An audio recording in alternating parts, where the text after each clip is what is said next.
Hi, welcome to Module 2. Last week you checked in with your reading passions and shared these with the other members of the course and started to get some ideas about the kind of story you might want to write yourselves.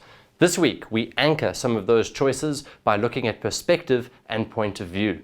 In normal language, perspective and point of view might refer to much the same thing, but in fiction these are distinct concepts. Perspective, simply put, refers to whose story is it that you are telling, and point of view more to the style in which you will tell it. Let's make this a bit more clear with a visual example, starting with point of view.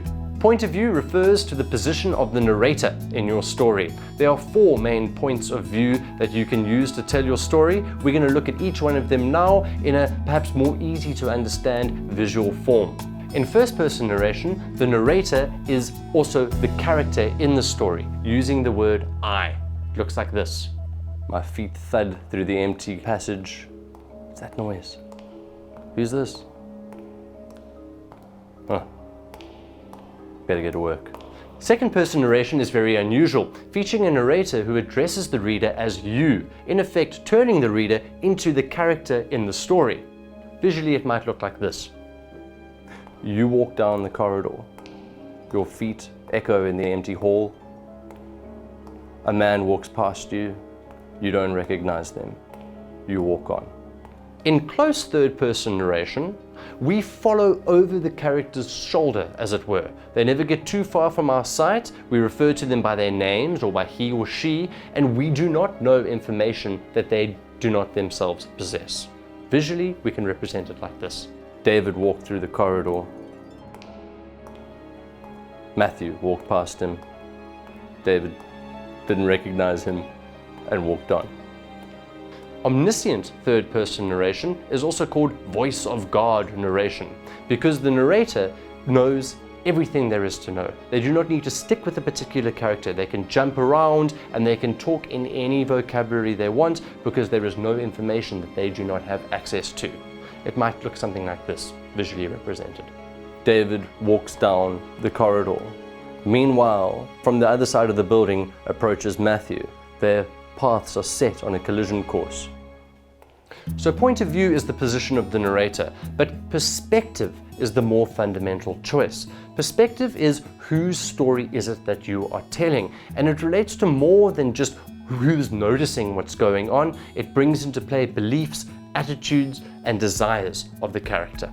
To make the point clearer that stories change fundamentally depending on whose perspective they are told from, let's look at a number of books organized loosely around the theme of war. You might think that a war book is a war book and that the same messages, the same lessons, the same themes will be explored by all of them. However, this is not the case. This book is hilarious. The perspective on war that we get from this is really more perspective on human absurdity than anything else. This book's also pretty funny, yet it features a protagonist who is narrating from Vietnam and battling to keep his sanity together for a number of reasons. This book contains a wonderful story featuring a woman's perspective on war, where themes like boredom and dread and loneliness emerge, often passed over by masculine accounts of war.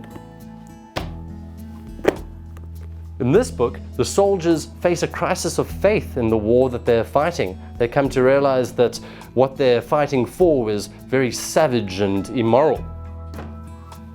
And in this book, the same thing happens only in South Africa. This just goes to show that even though you can group books together by theme, the different perspectives they contain means that you will get entirely different books every time. Good news everyone, this week is your first chance to do some real creative writing of your own.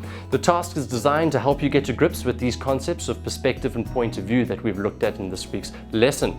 Look in the assignments folder in Module 1 and you will see a task there that requires you to write one perspective from 2 different points of views. Happy writing! To wrap up, the most fundamental decisions you will make about your story relate to perspective and point of view.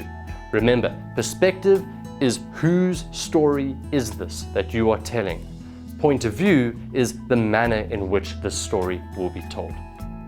Thanks for watching. I look forward to reading your assignments and I'll see you on the discussion forums.